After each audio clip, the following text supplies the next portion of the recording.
क्या हुआ जब रामलला की प्राण प्रतिष्ठा से पहले अयोध्या नगरी के आसमान से उतरा साक्षात पुष्पक विमान। अयोध्या में स्वर्ग से आए इस चमत्कार को देख उड़ गया अयोध्या वासियों के हो। क्या है प्रभु राम की कोई लीला है? राम नगरी अयोध्या का कोई नया चमत्कार है? क्या है इस खबर के पीछे की पूरी सच्चाई? जानने के लिए इस वीडियो को अंत तक पूरा जरूर देखेंगे, लेकिन उससे पहले कमेंट में जय श्री राम लिखकर चैनल को सब्सक्राइब करना बिल्कुल नहीं मत भूलिएगा। दोस्तों, 22 जनवरी 2024 को होने वाली श्री राम की प्राण प्रतिष्ठा की पूरी तैयारी हो चुकी है। ऐसे में पूरी दुनिया में अयोध्या नगरी आकर्षण का केंद्र बनी हुई है। अयोध्या में श्री राम का मंदिर बनाने का काम अपने अंतिम चरण में है और हजारों संतों की निगरानी में मंदिर की शुद्धिकरण का काम भी शुरू हो गया है।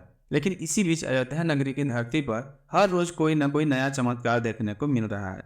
अयोध्या नगरी में आई हुई खबरों में बताया जा रहा है कि रामायण से श्री राम की वानर सहित स्वर्गलोक के कई देवी देवता भी रूप बदलकर अयोध्या नगरी में पधार रहे हैं। कभी अयोध्या नगरी में राम भक्त जटायु गिद्धों के झुंड के रूप में प्रकट हो जाते हैं, तो कभी अयोध्या की धरती में से रामायण काल के कई साक्षात प्रमाण भी सामने आ रहे हैं, जिसे देखकर यह कहा जा रहा है कि अयोध्या नगरी अब चमत्कारों की नगरी बन चुकी है। ऐसे में अयोध्या नगरी से एक और चमत्कार की खबर जोर पड़े हुए है, और ये खबर है अयोध्या नगरी में साक्षात पुष्पक विमान के प्रकट होने की। बात आज से 2 दिन पहले की है, जब अयोध्या नगरी में कुछ मजदूर मिलकर राम मंदिर के मुख्य द्वार की साफ सफाई का काम कर रहे थे। तभी अचानक से अयोध्या नगरी का मौसम बदल गया। मंदिर प्रांगण में अंधेरा सा छा गया और इस समय राम मंदिर का पिछला दरवाजा अपने आप खुल गया, जिसे देखकर काम कर रहे मजदूर चौंक गए। इन्होंने देखा कि अचानक से आसमान से एक चमकता हुआ विमान उतर आया है और उसमें से एक चमकती सी रोशनी राम मंदिर के पिछले दरवाजे पर आकर खड़ी हो गई। आसमान से उतरी हुई ये सोने जैसी चमकती हुई चीज एक आसमानी जहाज था, जो हूबहू रामायण काल के पुष्पक विमान की तरह दिखता था।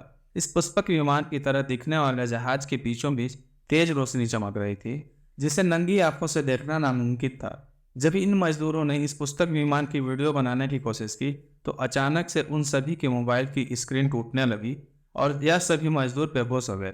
अगले दिन सुबह जब सूरज की रोशनी के साथ जब इन्हें होश आया और बीती रात का किस्सा इन्होंने सभी को बताया, तो लोगों को रामायण काल का पुष्पक विमान याद आ गया और लोगों के बीच में चर्चा होने लगी कि जब आसमान से साक्षात पुष्पक विमान अयोध्या की धरती पर उतरा है और पुष्पक विमान में से एक चमकीली आकृति भी बाहर आई है, तो जिस तरह त्रेता युग में श्री राम वनवास काटकर अयोध्या नगरी पुष्पक विमान में लौटे थे, कहीं उसी तरह 500 साल के वनवास के बाद फिर से श्री राम पुष्पक विमान में ही तो अयोध्या नगरी नहीं लौट रहे। अगर आप लोग पुष्पक विमान के बारे में नहीं जानते हैं, तो आपको जानकारी के लिए बता रहे हैं कि पुष्पक विमान त्रेता युग का एक ऐसा चमत्कारी विमान था जो आजकल के बड़े बड़े हवाई जहाज और रॉकेट से भी कहीं ज्यादा ताकतवर और हाई टेक्नोलॉजी से लैस था। रामायण में सीता हरण के दौरान भी इसी पुस्तक विमान के बारे में बताया गया है, जिसे भगवान विश्वकर्मा ने ब्रह्मा जी के लिए बनाया था और ब्रह्मा जी ने कुबेर को दिया था। फिर रावण ने अपनी ताकत के दम से अपने बड़े भाई कुबेर से पुष्पक विमान छीन लिया।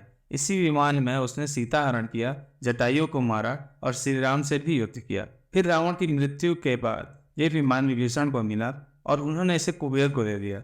जब श्री राम माता सीता और लक्ष्मण जी के साथ लंका से अयोध्या आ रहे थे, तो कुबेर ने इसे श्री राम को उपहार में दे दिया। बाद में राम जी ने इसे अयोध्या पहुंचने के बाद वापस स्वर्ग में भेज दिया था। वाल्मीकि रामायण के सुंदर कांड के अनुसार पुष्पक विमान मोर की आकृति वाला लड़ाकू विमान था, जो अग्नि और वायु की ऊर्जा से लड़ता था और मौसम के हिसाब से चलता था। इसे छोटा या बड़ा किया जा सकता था और ये मन की गति से चलता था। इस विमान में सोने के खंभे लगे थे, सीढ़ियों पर कीमती रत्न जड़े थे और कई केबिन भी बने हुए थे। विमान में नीलम से बना एक सिंहासन था और इस पुष्पक विमान को मंत्रों द्वारा सिद्ध किया गया था। ये पुष्पक विमान आज के एरोप्लेन से कई ज्यादा हाई टेक्नोलॉजी वाला था। लोगों का कहना है कि त्रेता युग में वनवास के बाद जब यही विमान श्री राम को उनकी अयोध्या नगरी वापस लेकर आया था, तो हो सकता है कलयुग में भी रामलला इसी विमान के जरिए अपने आने की सूचना अयोध्या वासियों को दे रहे हों। अयोध्या शुरुआत से श्री राम की ही थी। ये भारत के लोगों का दुर्भाग्य था कि उनके आराध्य श्री राम को एक टूटे फूटे तंबू में सैकड़ों साल बिताने पड़े, लेकिन आखिरकार सनातन धर्म और सच्चाई की जीत हुई और अब 500 साल बाद जब श्री राम को अपने अयोध्या वापस मिल रही है, तो ऐसे में उनकी वानर सेना सहित रामायण में मौजूद सभी किरदार अपनी खुशी जाहिर करने के लिए अयोध्या में दिखाई दे रहे हैं। तो भला उनका पुष्पक विमान कैसे पीछे रह सकता है? तो ऐसे में अयोध्या में ऐसी चमत्कारी विमान का दिखना कोई बड़ी बात नहीं है। आप लोगों की क्या राय है इस बारे में कमेंट करके बताइएगा, और अगर आप एक सच्चे हिंदू हैं तो वीडियो को लाइक कीजिए। चैनल को सब्सक्राइब कीजिए। ज़्यादा से ज़्यादा लोगों तक वीडियो को शेयर करना बिल्कुल भी मत भूलिएगा। इस चमकीली रोशनी से अब मजदूरों की बताई हुई कहानी पर लोगों का विश्वास गहरा हो रहा था और लोग विश्वास करने पर मजबूर हो रहे थे कि वास्तव में यह रामनगरी का एक नया चमत्कार है और रामनगरी में श्री राम के वक्त महाराज विभीषण पधार चुके हैं। आपको बता दें कि श्री राम और विभीषण की मित्रता त्रेता युग से चली आ रही है। रावण के कुल में विभीषण ही अकेला ऐसा राक्षस था